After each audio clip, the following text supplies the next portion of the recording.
Welcome to my YouTube channel the need. एक बार फिर मैं आप लोगों के सामने क्लास 10 के मैथमेटिक्स को लेकर आ गया हूँ। इसमें हम लोग चैप्टर 6 ट्रायंगल के बारे में पढ़ेंगे। तो इसमें कुछ चीज़ें जो है हम लोग 9 में पढ़ चुके हैं, जैसे कि कंग्रुएंट फिगर। कंग्रुएंट फिगर में कंग्रुएंट ट्रायंगल के बारे में हम लोगों ने क्लास 9 में पढ़ा है। तो कंग्रुएंट फिगर या कंग्रुएंट ट्रायंगल क्या होता है? तो कोई भी फिगर जिसमें क्रॉसपॉन्डिंग साइड्स इक्वल हो और क्रॉसपॉन्डिंग एंगल्स इक्वल हो तो उसको हम कंग्रुएंट फिगर कहेंगे। अगर कोई ट्रायंगल लेते हैं तो उस दो ट्रायंगल में अगर क्रॉसपॉन्डिंग एंगल्स इक्वल हो जाए, जैसे angle A equal to angle D, angle B equal to angle E and angle C equal to angle F, तो और साथ ही इसके साथ A B equal to D E, B C equal to E F and A C equal to D F, दोनों condition अगर fulfil होता है तब हम उसको क्या कहेंगे? Congruent triangle.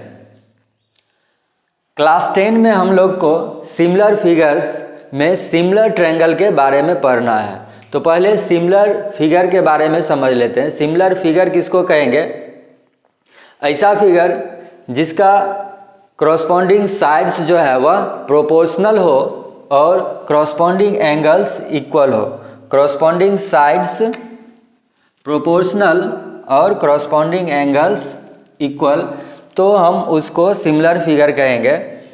कुछ फिगर्स जो होता है ऑलवेज सिमिलर होता है, जैसे कि टू सर्कल्स ऑलवेज सिमिलर होगा, क्योंकि इसमें जो साइड्स होते हैं इनफाइनाइट होते हैं और रेडियस किसी भी पॉइंट से अगर हम मिलाते हैं तो इसमें सेंटर और सरकमफेरेंस के बीच का डिस्टेंस रेडियस जो होता है वो हमेशा सेम होता है, इसलिए टू सर्कल्स ऑलवेज सिमिलर होगा। उसके बाद टू स्क्वायर्स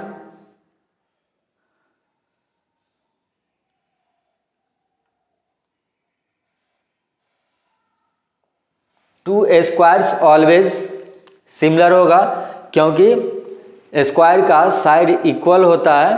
तो दो स्क्वायर लेंगे तो उसके हर एक साइड क्रॉसपॉन्डिंग साइड का रेशियो ऑलवेज सेम आएगा। कोई भी रेगुलर पॉलीगॉन अगर लेंगे, टू रेगुलर पॉलीगॉन अगर होगा तो वह एक दूसरे के सिमिलर होगा। जैसे कि इक्विलैटरल ट्रायंगल अगर लेते हैं तो दो इक्विलैटरल ट्रायंगल भी ऑलवेज सिमिलर होगा, क्योंकि इक्विलैटरल ट्रायंगल का ऑल साइड्स इक्वल होता है। तो एक क्रॉसपॉन्डिंग साइड का जो रेशियो होगा वही रिमेनिंग क्रॉसपॉन्डिंग साइड का रेशियो होगा, और एंगल्स इसमें इक्वल होगा, क्योंकि ऑल एंगल्स क्या होता है? 60 डिग्री। तो ऑल क्रॉसपॉन्डिंग एंगल्स सेम हो जाएगा। स्क्वायर में एंगल्स जो होता है वो 90 डिग्री, तो क्रॉसपॉन्डिंग एंगल्स जो भी होगा वो इक्वल रहेगा। तो इस तरह से कोई भी रेगुलर पॉलीगॉन अगर लेते हैं तो ऑलवेज सिमिलर होता है। कोई जनरल ट्रायंगल अगर है, जैसे कि हमने दो ट्रायंगल यहाँ पर पी क्यू आर और एक्स वाई जेड लिया है, तो ये सिमिलर कब होगा? जब इसका क्रॉसपॉन्डिंग एंगल्स यानी P equal to X, angle Q equal to angle Y and angle R equal to angle Z। First condition ये हो गया, एंगल्स इक्वल हो जाए, और सेकेंड कंडीशन क्या होगा कि क्रॉसपॉन्डिंग साइड्स का रेशियो सेम हो। P Q by X Y equal to Q R by Y Z and P R by X Z. अगर ये इक्वल हो तीनों तो हम कहेंगे कि यह फिगर सिमिलर है। हमने जो सिमिलरिटी का कंसेप्ट पढ़ा है वो सिंपल कंसेप्ट से ही एक्सरसाइज 6.1 सॉल्व हो जाएगा। तो उसके क्वेश्चन को सॉल्व कीजिए और उसमें अगर कुछ प्रॉब्लम रहता है तो फिर कमेंट कीजिए। अब हम लोग नेक्स्ट टॉपिक पर आते हैं थ्योरम 6.1। इस थ्योरम 6.1 में ये थ्योरम क्या है, if a line is drawn parallel to one side of a triangle to intersect remaining two sides in distinct point, then the sides are divided in same ratio.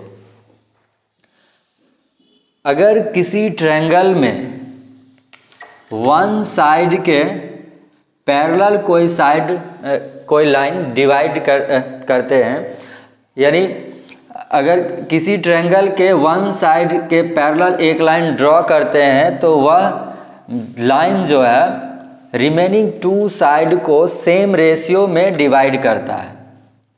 जैसे यहाँ पर BC के parallel DE है तो DE जो है AB और AC को सेम रेशियो में डिवाइड करेगा, यानी AD by BD equal to AE by CE। ये हमें प्रूव करना है, ठीक है। गिवन में क्या है कि DE parallel to BC, DE जो है वह BC के पैरेलल है और इसको दो पार्ट में, AB और AC को दो पार्ट में डिवाइड कर रहा है। इसमें हम कुछ कंस्ट्रक्शन करेंगे। कंस्ट्रक्शन में क्या करेंगे कि D से DM परपेंडिकुलर डालेंगे, DM perpendicular to AC and EN perpendicular to AB। और इसके साथ ही साथ क्या करते हैं, ज्वाइन कर देते हैं BE और CD को, BE और CD को ज्वाइन करते हैं। तो इस तरह से हमें कुछ ट्रायंगल्स मिलता है। तो हम दो ट्रायंगल ऐसे सेलेक्ट करेंगे कि जिसका बेस जो है वन साइड पर लाई करे। जैसे स्टार्टिंग करते हैं तो AB पर दोनों ट्रायंगल का बेस हो। तो एक ट्रायंगल हम सेलेक्ट करते हैं, ट्रायंगल ADE। तो इस ट्रायंगल का एरिया लिखते हैं, एरिया ऑफ ट्रायंगल ADE क्या हो जाएगा, 1/2 इंटू बेस इंटू हाइट। तो इस ट्रायंगल में बेस हमने लिया है AD और इसका करस्पॉन्डिंग हाइट, AD पर हाइट क्या है, EN। तो करस्पॉन्डिंग हाइट हो जाएगा EN। अब दूसरे भाग में क्या करते हैं, ऐसा ट्रायंगल लेते हैं जो इसी लाइन पर उसका बेस हो, AB पर ही उसका बेस हो। तो इसमें हम दूसरा ट्रायंगल BDE लेते हैं। तो इस ट्रायंगल का एरिया ऑफ ट्रायंगल BDE ये क्या हो जाएगा, 1/2 इंटू बेस इसमें हो गया BD, ये बेस हो गया। और इस ट्रायंगल के लिए भी, ट्रायंगल BDE के लिए भी परपेंडिकुलर जो होगा, यानी उसका हाइट जो होगा वो क्या होगा, EN। तो इस तरह से यहाँ पर 1/2 और EN कैंसिल हो जाएगा। तो बचेगा क्या, AD बाय BD। इसको हम फर्स्ट इक्वेशन मान लेते हैं। सिमिलरली हम एरिया ऑफ ट्रायंगल ADE लेते हैं, लेकिन इस बार हम बेस इस साइड से लेंगे। AC पर जो बेस है, यानी इस ट्रायंगल के लिए बेस क्या होगा, AE। इस बेस को सेलेक्ट करते हैं तो एरिया क्या होगा, 1/2 इंटू AE। अब AE के लिए परपेंडिकुलर क्या हो जाएगा, DM। तो AE इंटू DM ये हो गया ट्रायंगल ADE का एरिया। फिर इसी साइड में दूसरा ट्रायंगल जो है जिसमें बेस है CE, तो इस ट्रायंगल को सिलेक्ट करेंगे, triangle CDE। Area of triangle CDE ये क्या हो जाएगा,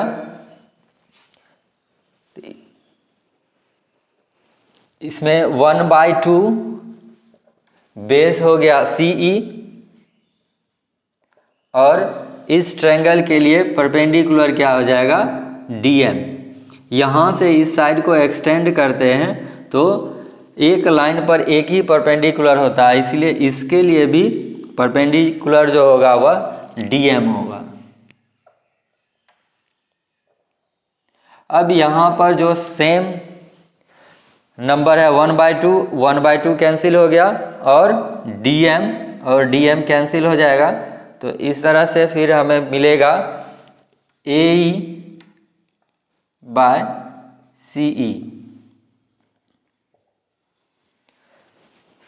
इस दो इक्वेशन को अगर हम गौर करते हैं तो इसमें फर्स्ट में न्यूमरेटर सेम है LHS में, ट्रायंगल ADE, और इसमें भी ट्रायंगल ADE है। तो अगर हम LHS को इक्वल कर लें तो RHS इक्वल हो जाएगा। तो यानी BDE और CDE को देखते हैं। ट्रायंगल BDE और ट्रायंगल CDE ये क्या है, एक ही बेस DE पर बना है, एक ही बेस DE पर बना है, और सेम पैरेलल्स DE और BC के बीच बना हुआ ट्रायंगल है। तो इसके बीच सेम बेस और सेम पैरेलल्स के बीच बना हुआ दो ट्रायंगल का एरिया सेम होता है, यानी area of triangle BDE equal to area of triangle CDE। तो इस तरह से अगर तीनों इक्वेशन को एक साथ हम कंपेयर करें तो न्यूमरेटर तो सेम है ही, डायरेक्टली हमें दिख रहा है न्यूमरेटर इक्वल है, और डिनोमिनेटर में हम थर्ड इक्वेशन में देख रहे हैं कि डिनोमिनेटर यानी area of triangle BDE equal to area of triangle CDE। तो तीनों इक्वेशंस को देखने से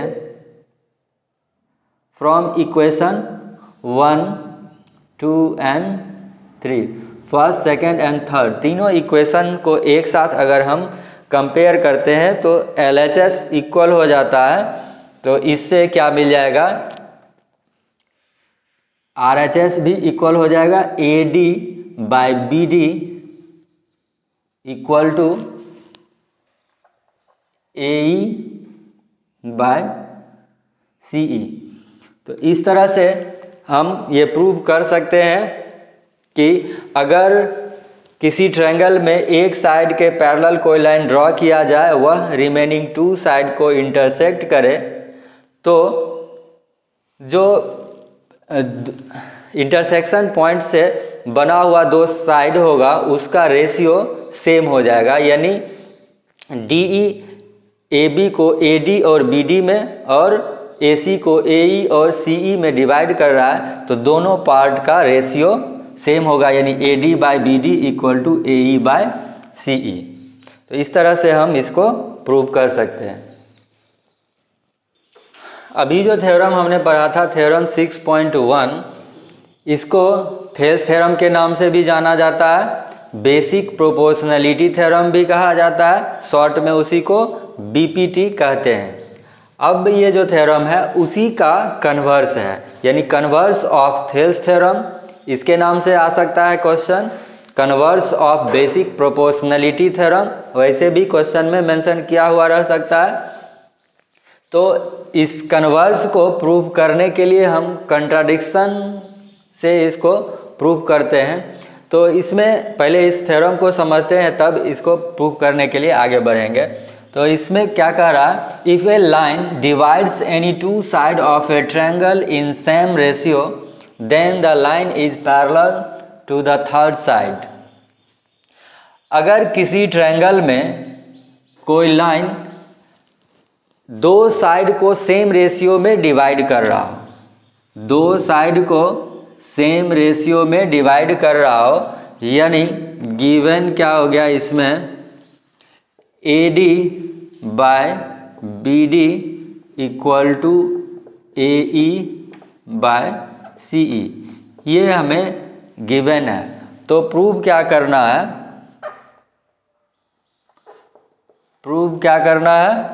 prove that DE parallel to BC।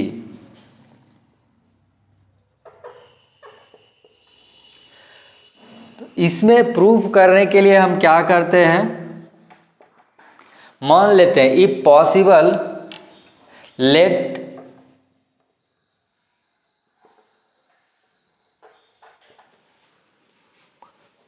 DE is not parallel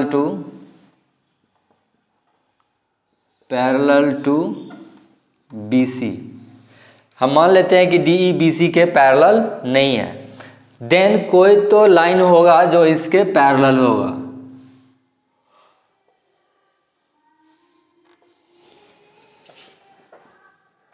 then suppose DE dash parallel to BC। जब DE dash BC के parallel होगा तो हमने जो अभी थेल्स थ्योरम पढ़ा, यानी थ्योरम 6.1 पढ़ा, उसमें क्या पढ़ा कि अगर कोई लाइन पैरेलल हो एक साइड के तो रिमेनिंग साइड को सेम रेशियो में डिवाइड करता है। तो इससे क्या हो जाएगा, AD by BD equal to AE dash by CE dash by BPT basic proportionality theorem या थेल्स थ्योरम। इस दोनों इक्वेशन को अगर हम कंपेयर करें तो इसमें LHS सेम है AD बाई BD, तो RHS भी एक दूसरे के इक्वल हो जाएगा। तो फ्रॉम इक्वेशन 1 एंड 2 क्या हो जाएगा, AE by CE equal to AE dash by CE dash. इसमें क्या करते हैं, LHS और RHS में 1 ऐड कर देते हैं, AE by CE plus 1 equal to AE dash by CE dash plus 1। दोनों में प्लस 1 करने से क्या होगा, यहाँ LCM CE और 1 से मल्टीप्लाई होकर ये क्या हो जाएगा, AE प्लस CE। तो AE plus CE by CE equal to, इसी तरह से यहाँ भी LCM में आ जाएगा CE डैश और AE dash plus CE dash. ये CE से इसमें मल्टीप्लाई होगा 1 में तो CE डैश हो जाएगा।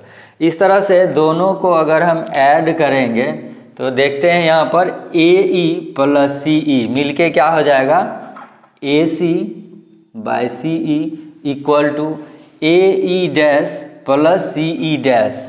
ये क्या हो जाएगा, ये भी AC ही हो जाएगा, तो AC बाय CE डैश। अब न्यूमरेटर सेम हो गया तो डिनोमिनेटर भी सेम होगा, ये कैंसिल हो जाएगा AC और AC, तो हमें मिलेगा CE equal to CE dash. तो इस तरह से देख रहे हैं कि CE और CE डैश दोनों इक्वल हो गया।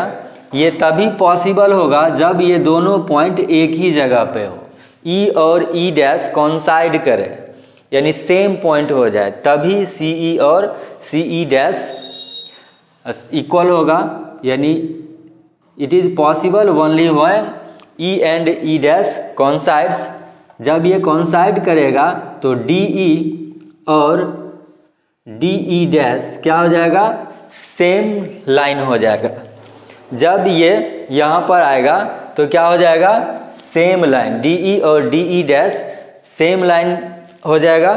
इसका मतलब क्या हो गया कि हमने मान लिया है कि DE डैश BC के पैरेलल है और ये DE डैश इसी DE पे आ जा रहा है, इसका मतलब DE भी BC के पैरेलल हो जाएगा। तो इस तरह से हम कह सकते हैं hence DE parallel to BC।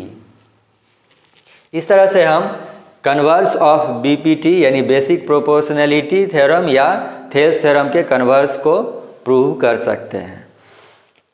Theorem 6.1 और थ्योरम 6.2 यानी थेल्स थ्योरम और उसका कन्वर्स पढ़ने के बाद उससे रिलेटेड हम कुछ एग्जांपल्स देखते हैं, जिसमें फर्स्ट एग्जांपल है, if a line intersect side AB and AC of triangle ABC at D and E respectively and is parallel to BC, prove that AD by AB equal to AE by AC।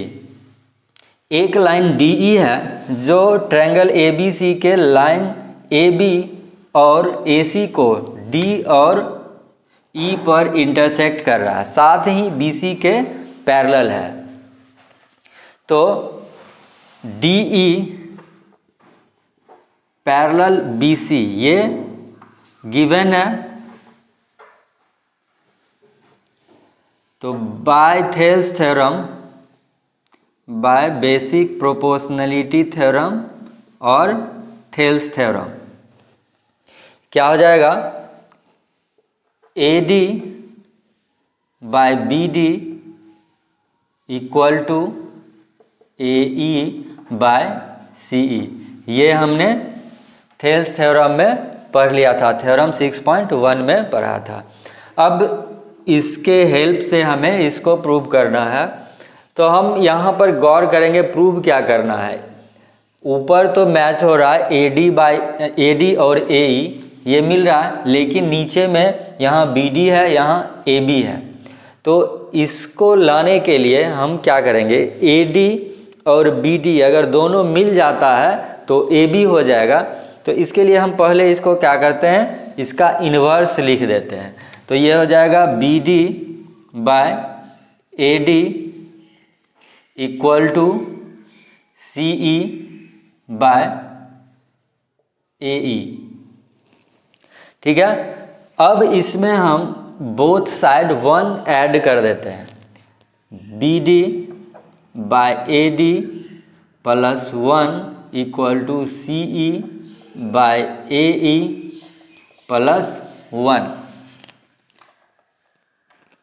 इससे क्या होगा, BD plus AD by AD equal to CE plus AE by AE।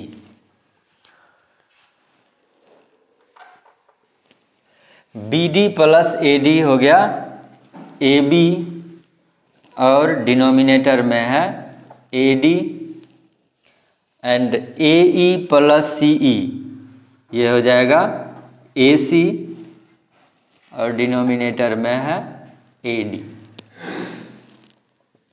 इस तरह से फिर अगर हम इसका इन्वर्स कर लें तो क्या हो जाएगा, AD by AB equal to AE by AC, जो कि हमें प्रूव करना है। तो हमने यहाँ पर इसको इन्वर्स क्यों किया ये समझ लेते हैं। इन्वर्स अगर नहीं करते, डायरेक्ट 1 ऐड करते, AB तो मिल जाता लेकिन डिनोमिनेटर में क्या रह जाता, BD और CE। लेकिन हमें प्रूव करना है AD और AE न्यूमरेटर में रखना है, तो इसलिए यानी इसको बचा कर रखना है। तो इसलिए हमने कन्वर्स कर दिया और जो रिमेनिंग पार्ट था BD और CE उसमें AD ऐड करने से AB और AC मिल गया। तो इस तरह से हम इजीली इस एग्जाम्पल को सॉल्व कर सकते हैं। नेक्स्ट एग्जाम्पल 2 क्वेश्चन इसमें है ABCD is a trapezium with AB parallel DC। ABCD एक ट्रेपेजियम है जिसमें AB DC के पैरेलल है। E and F are points on non parallel side. E and F non parallel sides पे पॉइंट्स है। ये नॉन पैरेलल साइड्स इसमें AD और BC हो गया, जिस पर E एंड F है। और ये इस तरह से है कि EF पैरेलल AB। EF जो है यह AB के पैरेलल है। तो हमें प्रूव करना है AE by ED equal to BF by CF। तो गिवन क्या क्या है,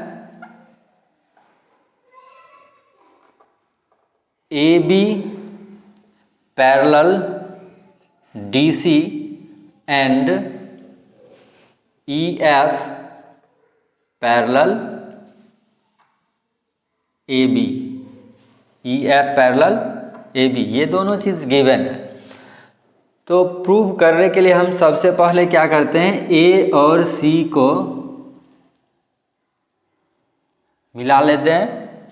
तो इस तरह से दो ट्रायंगल मिल जाता है, एक इधर का ACD और दूसरा ABC।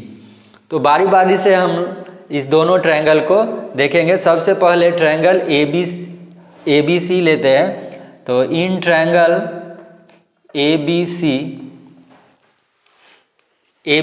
ट्रायंगल में AB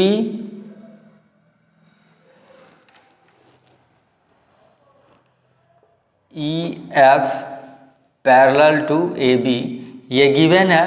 तो जब EF पैरेलल है AB के, तो यहाँ पर हम कोई पॉइंट O मान लेते हैं। तो इससे ये सेम लाइन है, यानी हम लिख सकते हैं OF पैरेलल टू AB।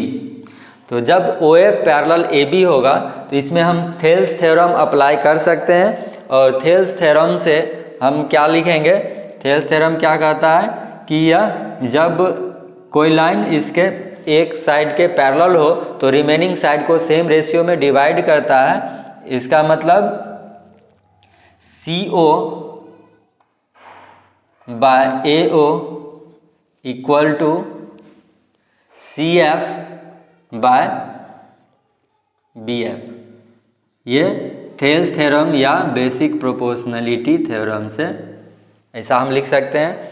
फिर दूसरा ट्रायंगल लेते हैं, in triangle ACD। Triangle ACD में EF जो है AB के पैरेलल है और AB DC के पैरेलल है। तो ये तीनों आपस में पैरेलल हो जाएगा, क्योंकि EF AB के पैरेलल है और AB CD के पैरेलल है। तो EF CD के भी पैरेलल होगा। और इसी का पार्ट है EO। तो इसमें क्या हो जाएगा, EO पैरेलल टू DC। ठीक है। तो जब EO पैरेलल DC होगा तो इसमें भी हम थेल्स थ्योरम अप्लाई करेंगे।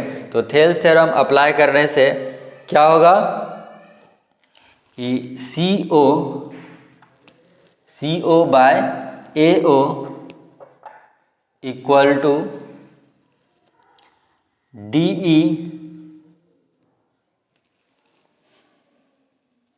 DE by AD।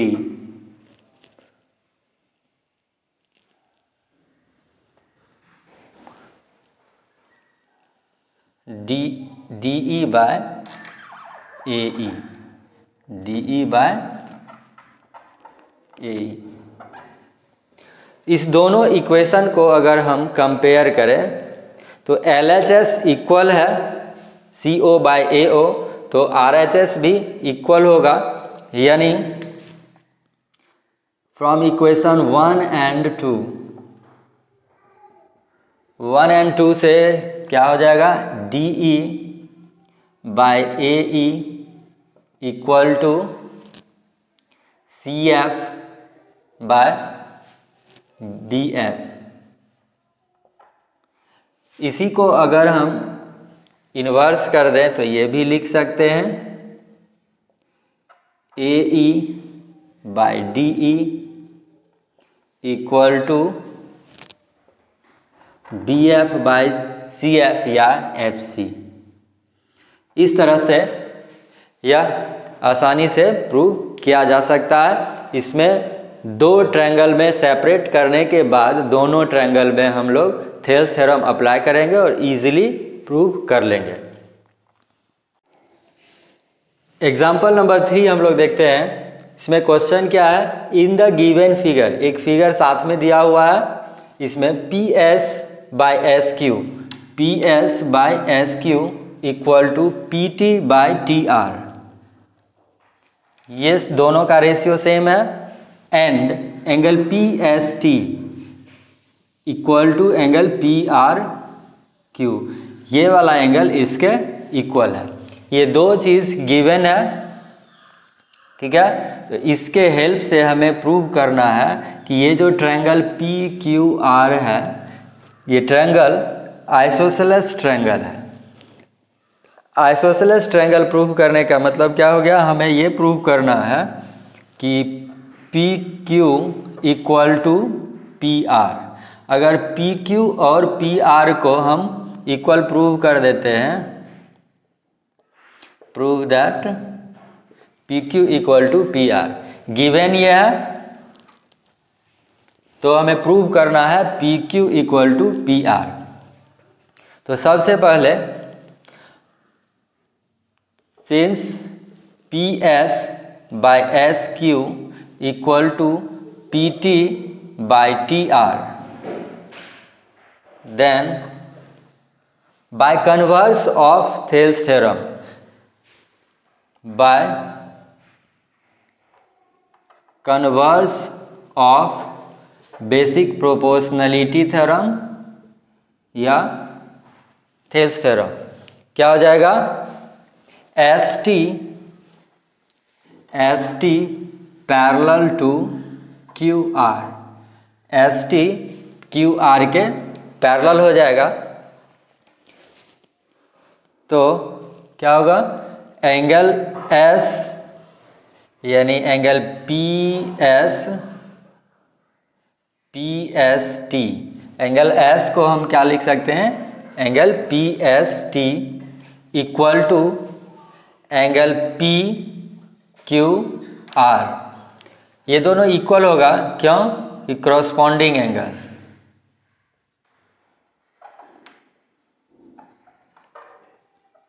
Corresponding angles,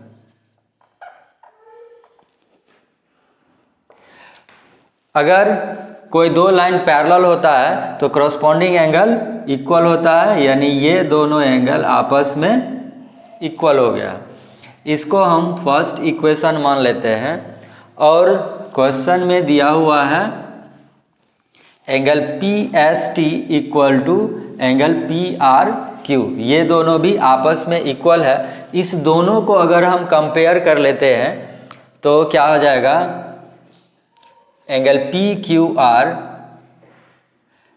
PQR equal to angle PRQ, ये दोनों एंगल इक्वल हो गया। तो इसके अपोजिट साइड्स, PQR के अपोजिट में है PR और PRQ के अपोजिट में है PQ, ये दोनों भी इक्वल हो जाएगा क्योंकि sides opposite to equal angles are equal.